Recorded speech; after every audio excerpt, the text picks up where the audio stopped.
নমস্কার। আজকে গ্রহের রাজা সূর্যদেবকে নিয়ে আলোচনা করব। কারণ আপনারা কম বেশি প্রত্যেকেই জানেন যে সূর্যদেব বা সূর্যগ্রহ প্রত্যেক মাসেই তার ট্রানজিট হচ্ছে নির্দিষ্ট নিয়মে। মানে এক মাস অন্তর অন্তর, অর্থাৎ প্রতি মাসে, যাকে বলে এক মাস অন্তর ভুল বলছি, ক্ষমা করবেন, প্রত্যেক মাসে সূর্যগ্রহ তার 14 কখনো 15 রাশির পরিবর্তন হচ্ছে, কখনো নক্ষত্র পরিবর্তন হচ্ছে। আজকে আমি রাশি পরিবর্তন নিয়ে আলোচনা করব। সূর্যগ্রহ এই মুহূর্তে বসে আছে মেষ রাশিতে, উচ্চ রাশিতে। সেখান থেকে সূর্যগ্রহ প্রবেশ করবে বৃষ রাশিতে। কেউ কেউ বলে বৃষ রাশি সূর্যগ্রহের নেগেটিভ ঘর। হ্যাঁ, কিছুটা নেগেটিভ, পুরোটা নয়। কিছু কিছু ক্ষেত্রে নেগেটিভ এফেক্ট দেয়। কারণ এই যে 12 রাশির ক্ষেত্রে সূর্যগ্রহের ট্রানজিট কিছু রাশির জন্য একটু পজিটিভ দেবে, কিছু রাশি কিন্তু সতর্কতা অবলম্বন করতে হবে, যেহেতু বৃষ রাশির ঘরে সূর্যদেব প্রবেশ করছে। তো এই যে সূর্যদেব 15 তারিখ প্রবেশ করবে, আগামী এক মাস আপনার রাশির জন্য কি এফেক্ট দেবে? আপনার জন্য কি ভালো কিছু বয়ে আনছে, না আপনাকে সতর্কতা অবলম্বন করতে হবে? চলুন তাহলে সেটাই আলোচনা করব। সূর্যকে বলা হয় সৌরজগতের রাজা। জ্যোতিষশাস্ত্রে সূর্যের এই যে রাশি পরিবর্তন, প্রত্যেক রাশির ক্ষেত্রেই কিন্তু একটা পজিটিভ বা একটা এফেক্ট, পজিটিভ হোক বা কিছুটা হলো একটা মানে সামঞ্জস্য করে একটা এফেক্ট তৈরি হয়। তাহলে আরম্ভ করি মকর রাশি। মকর রাশির জীবনে, আপনার জীবনে কি এফেক্ট আনবে? আপনার 5th হাউসে ট্রানজিট হচ্ছে। সুতরাং কিছু কিছু ক্ষেত্রে, কারণ মকর রাশির জন্য সূর্য হচ্ছে নেগেটিভ ভাইব্রেশন। 5th হাউসটা আমাদের পড়াশোনার ঘর, সন্তানের ঘর, প্রেমের ঘর। এই মকর রাশিতে কিন্তু আপনার ট্রানজিট হবে। সুতরাং আপনার কিছু কিছু ক্ষেত্রে খুব সতর্ক থাকতে হবে। কর্মজীবনে হঠাৎ কোনো চেঞ্জ, যেটা আপনি আনএক্সপেক্টেড, কর্মজীবনে হঠাৎ করে চেঞ্জ আসবে, সেটা আপনি অনেকটাই ভাবতে পারেননি এরকম চেঞ্জ আসবে, এবং আপনি সেটা হয়তো এক্সপেক্ট করেননি এরকম কিছু হোক, সেটা হয়তো ঘটে যেতে পারে। মানসিক টেনশন বাড়তে পারে, প্রেমের জায়গাটা ডিস্টার্ব হতে পারে, কথাকাটি হতে পারে, ভুল বোঝাবুঝি হতে পারে। এছাড়া কিন্তু কাজের জায়গায় সহকর্মীরা আপনাকে মেন্টালি প্রেশার দিতে পারে, মানসিকভাবে আপনাকে একটু চাপে রাখতে পারে। শরীরটা মাঝে ডিস্টার্ব হতে, মাথা যন্ত্রণা করতে, চোখের পেন হতে পারে, চোখের যন্ত্রণা, মাথার যন্ত্রণা, মাইগ্রেনের প্রবলেম হতে পারে। মকর রাশি লোকেরা প্রেমের যারা সতর্ক থাকবেন, এবং লোকেদের কথাবার্তা সতর্ক থাকবেন।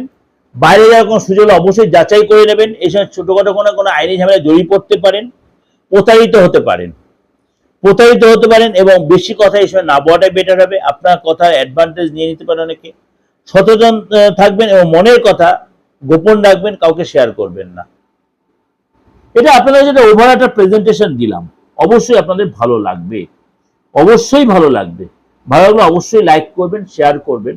আর একটাই কথা, যারা আমাকে অনলাইন প্রেডিকশন নিচ্ছেন তাদেরকে বলি, কোনো কনফিউশন দরকার, যেটা মিডিয়াতে আমি সবসময় বলছি, আপনাদের যথেষ্ট আমি সময় দিচ্ছি বা দেব, কিন্তু যখন দেখছেন আমি প্রেডিকশন দিচ্ছি, আপনি হয়তো কন্টিনিউ আবার, বা আমার ফোনটা এনগেজ রয়েছে, কন্টিনিউ ফোনটা যদি দয়া করে একটু অপেক্ষা করে কিছুক্ষণ পরে যদি ব্যাক করেন, আপনারা অনেকেই করেন কি না বুঝতে পেরে ফোনটা এনগেজ কন্টিনিউরা রিপিটেডলি কল করে যাচ্ছেন। আমি তো কাউকে না কাউকে কল করছি বা কারোর সাথে কথা বলছি। সুতরাং এইটুকু আপনাকে একটু ধৈর্য রাখতে হবে, বা আপনাকে যে সময়টা দেওয়া হবে আপনার সাথে আলোচনা করে, সেই আলোচনার সময়টাই কিন্তু আপনাকে আমি দেবো, বা আমার সহকারী আপনাকে সেই সাপোর্টটা দেবে। সুতরাং আপনাদের কাছে এই সহযোগিতা একটু আমি আশা করি। সম্পূর্ণ আপনাদের প্রেডিকশন দিই, এবং যতক্ষণ আমরা স্যাটিসফ্যাকশন, সব প্রশ্নের উত্তর কিন্তু আমি দেওয়ার চেষ্টা করি। যারা আমার থেকে নিয়েছেন তারা কিন্তু নিজের মুখে বলে হ্যাঁ স্যাটিসফাই, ততক্ষণ আমি তাদের কিন্তু এন্টারটেনটা করি। আমি কটা মুষ্টিমেয় প্রশ্নের কিন্তু উত্তর দিই না, কি চেম্বারে, কি বাইরে, কি অনলাইনে। দ্বিতীয় কথা, যারা বলছেন, আপনাকে তো দাদা সত্যি কথা বলতে তান্ত্রিক বলে মনেই হয় না আপনি শার্ট প্যান্ট পরে বসে। আমার প্রয়োজন হয় না। আমার কাজ হচ্ছে আমার পরিচয়, আমার ফল হচ্ছে আমার পরিচয়। যারা আমাকে খুব কাছাকাছি ক্লোজ অবস্থায় দেখেছেন তারা জানেন আমি কিভাবে তন্ত্রের কাজগুলো তাদের কতটা নিজের মনে করে তুলে দেওয়ার চেষ্টা করি। কারণ বারবার একই কথাই বলি, মানে তন্ত্র জিনিসটা ছেলে খেলা নয় যে সেজে গুজে বসে গেলাম পেটে কিছু বিদ্যা রইলো না, আমার কিছু জানা নেই, লোকের কাছে ভাওতামি করে সেটা করা ঠিক নয়। আমি সেটা করতে পারি না বা পারবও না ভবিষ্যতে। ওর জন্য আমার দেখিয়ে বসানোর কোনো প্রয়োজন নেই, কোনো প্রয়োজন নেই। কারণ আপনাদের ছোট বড় সকলের আশীর্বাদে আমি দীর্ঘদিন এই 30 বছর ধরে আপনাদের যে সেবায় নিয়োজিত করতে পেরেছি নিজেকে এই তন্ত্রের মাধ্যমে। যারা আমাকে অনেক আগে থেকে চেনেন তারা জানেন যে আমি কতটাই নিজের মনে করে কাজগুলো করার চেষ্টা করি। আর যাদের বাকি রইল বাস্তুর কাজ, বাস্তুটা উইদাউট ডিমোলাইজড, ভালো করে ভাববেন, কোনো না ভেঙে না চুরে আপনি কিন্তু বাস্তু রেক্টিফিকেশন করতেই পারেন। বিশেষ করে যারা শহরতলিতে রয়েছেন বা এমন সিচুয়েশন আপনি ফ্ল্যাটটা কিনেছেন, আপনি সেই জায়গাটা ভাঙতে পারবেন, অবশ্যই ঠিক তাই। এতটাই আপনি সেই জায়গাটা প্রপার রেক্টিফিকেশন করতে পারবেন। কিছু কিছু লোকের প্রশ্ন থাকছে, দাদা নর্থ ইস্টে টয়লেট থাকলে, দাদা সাউথ ইস্টে জল থাকলে, দাদা সাউথ ওয়েস্টে গেট থাকলে। হ্যাঁ, এতদিন তো এইগুলো প্রবলেম হচ্ছিল, এখনো হয়, কিন্তু যেমনি মেডিকেল সায়েন্সের উন্নতি হয়েছে, পুরো ওপেন না করে আপনাকে মাইক্রো করে কাজ করানো হয়। আপনারা প্রত্যেকে জানেন মাইক্রো সার্জারি যে কথাটা, ভাষাটার সাথে আপনার পরিচিত। এই অ্যাস্ট্রোইডও কিন্তু না ভেঙে না চুরে না আপনার ডিস্টার্ব না করে আপনি কিন্তু আরামসে করতে পারেন। তাতেও কিন্তু আপনি তার রেক্টিফিকেশনের ফুল ফায়দাটা পাবেন। আপনি যে কোনো জায়গা থেকে যে কোনো ধর্মের যে কোনো লোক, ধর্ম নিয়ে আমার কোনো প্রেজুডিস নেই, সবাই আমার কাছে সমান। আমি মনে করি রক্ত মাংসের শরীর, আমাদের প্রত্যেকের রং লাল, আমরা সবাই সমান।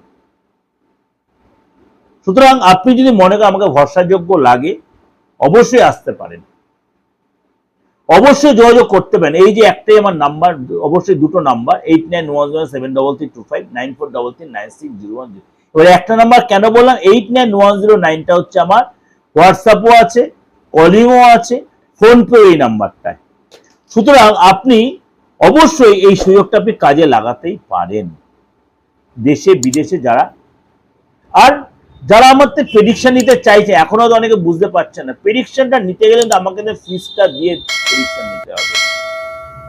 আমি উইদাউট ফিজে কাউকে প্রেডিকশন দিই না, একদম মিডিয়াতে বলেই দিচ্ছি, কোনো চুপি চাপি না, আমি কোনো স্টেট ফরওয়ার্ড কথাবার্তা বলি। প্রেডিকশন যদি তখন তাই দিই, স্টেট ফরওয়ার্ড কথা কোনো ধানাই ফানাই করি না। ভালো থাকবেন, অবশ্যই যে কোনো প্রয়োজনে অ্যাস্ট্রোলজি বা তন্ত্র যে কোনো অবশ্যই নক করতে হবে। নমস্কার, ভালো থাকবেন।